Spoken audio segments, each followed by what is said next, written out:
Hannah and I got home from the field trip a couple hours ago. Hannah, what was your favorite part? We got to see the pigs. The pigs. We've been hanging out on the couch recovering. It's a really cool place. It's not a working farm. It used to be. The people who originally owned it had 3,000 acres. And now it's kind of like a place for kids who want to participate in 4-H. You want to say? I saw my favorite animal, pigs. You saw your favorite animal, the pigs? So this family donated the land for kind of educational purposes. So if you want to participate in 4-H, have an animal, you can keep it there. I'm not quite sure how that works, but so we had someone teach us about their dairy farm. They have a huge dairy farm here in Colorado, and a lot of the milk that goes to the grocery stores comes from their farm. We made butter. Shake it, Hannah, shake it. Should I shake it? It was really fun. We went out and saw some animals. They talked about planting. They have 12 by 12 like plots of land you can rent, and if you don't have an area at home, you can garden in. The soil here in the Denver metro is not very good.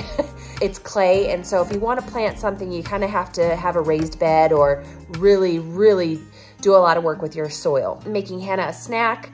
I need to take a shower. My hair is awful. I'm number 5 on the reserve list right now. I think they have all of the airport standby folks assigned for the rest of the night. So if I get used, it's probably gonna be on a trip. So I need to go shower, and my bag is completely unpacked. Clint and I went on a vacation last week, and so I'm not packed, I'm not prepared. And I started a project yesterday of cleaning my grill grates. They're disgusting. I got one done, and I got the grill like vacuumed out and wiped down, but I have one more grill grate that I need to tackle.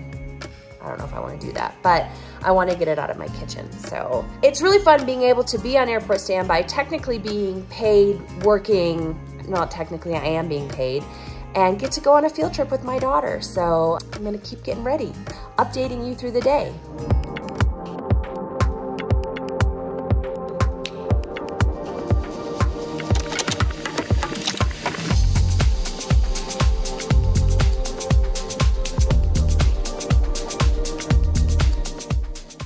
Welcome to Albuquerque. So I did not even vlog at all today. Was sitting pretty. I was like number 30 on the reserve list. I think I ended up as number 15, and then a huge storm hit the Denver metro, and I'm here. I don't have very long. At this point, I think I have like 12 hours, less than 12 hours.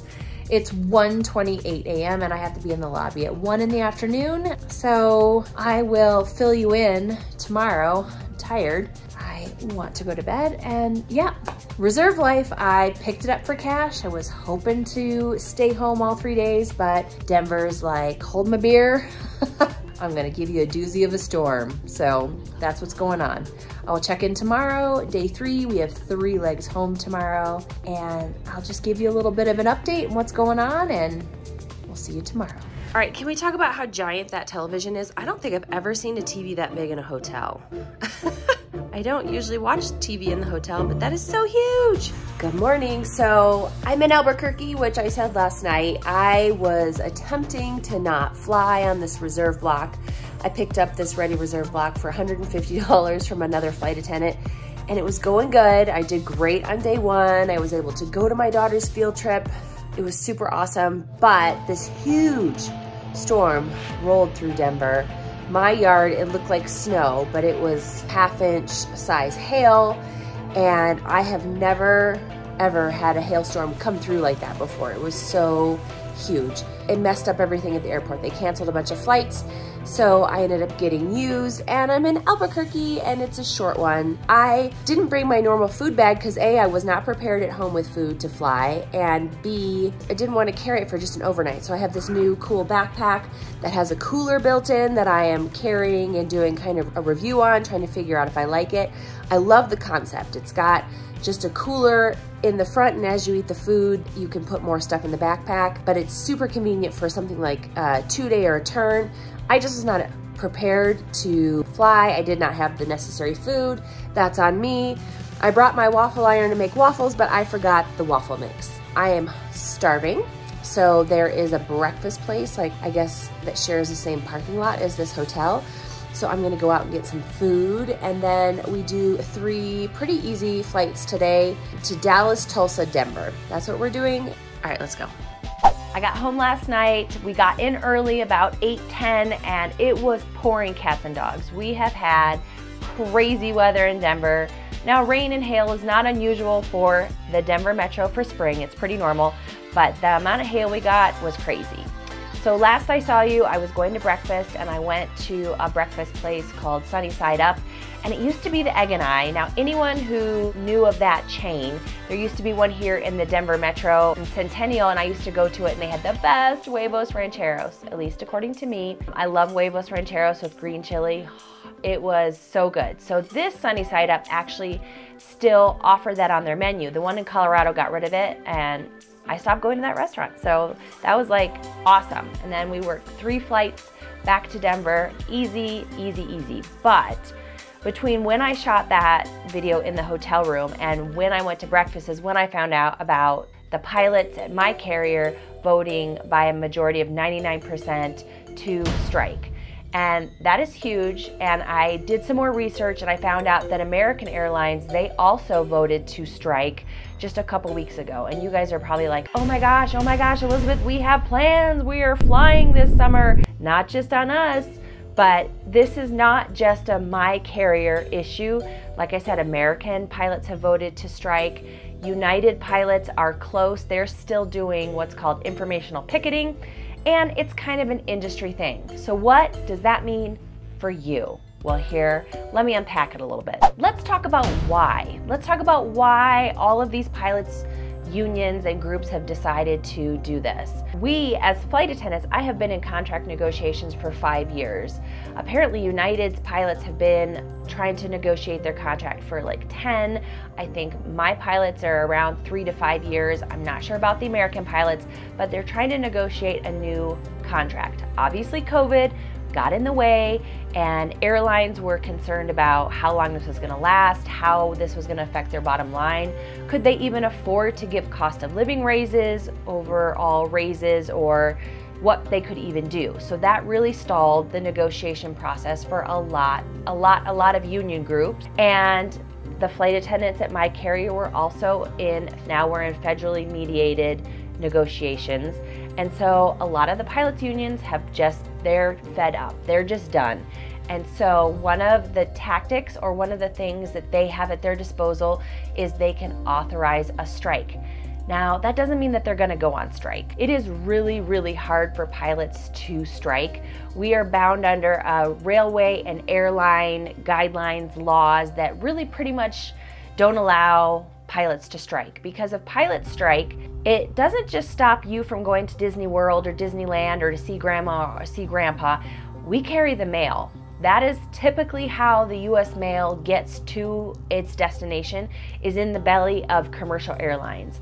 We ship a lot of product. We ship fish, flowers, we ship a lot of stuff in the belly of the aircraft. So it's not just simply difficult for passengers, it's difficult for all of the freight that would stop moving in the continental United States. So that's one of the reasons that the government wanted the airlines working and running during COVID, and that's the reason they would stop a strike. So, is a strike really gonna affect your summer travel? I don't think it is. Honestly, it is kind of a negotiating tactic. It's where they all come together and they say, yes, we are willing to strike, but that does not mean that they're gonna start striking tomorrow or next week.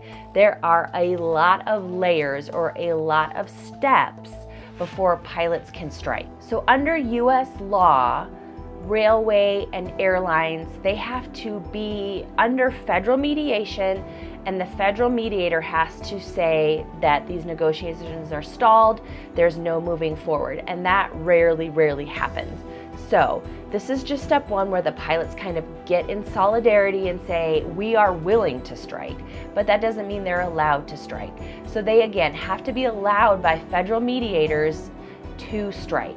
And then after they would be given the permission by the federal mediators to strike, they have to vote again to actually do the strike. So it's really easy to vote when you're just voting to say, yes, I'm willing to link arms with you and strike. But when that rubber hits the road and they are voting to actually go on strike, you're not probably going to get a 99% yes, vote to strike, because not everyone can afford to strike.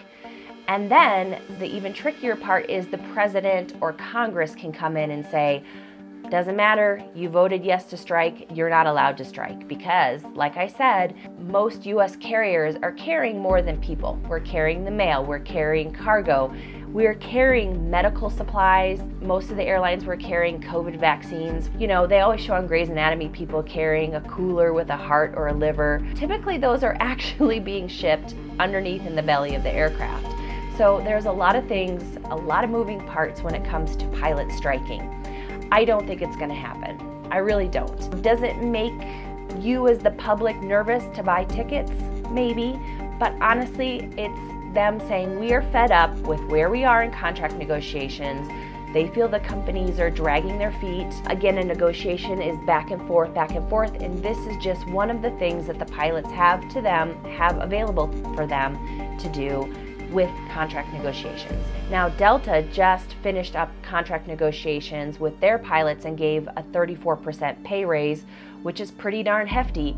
And so now that Delta has settled with their pilots, American and my company and United will be looking to that negotiation, that deal being done, and how to settle their labor negotiations. As flight attendants, I don't think we also don't have the right to strike. There's a lot of picketing going on. So there's a big difference between pickets and strikes.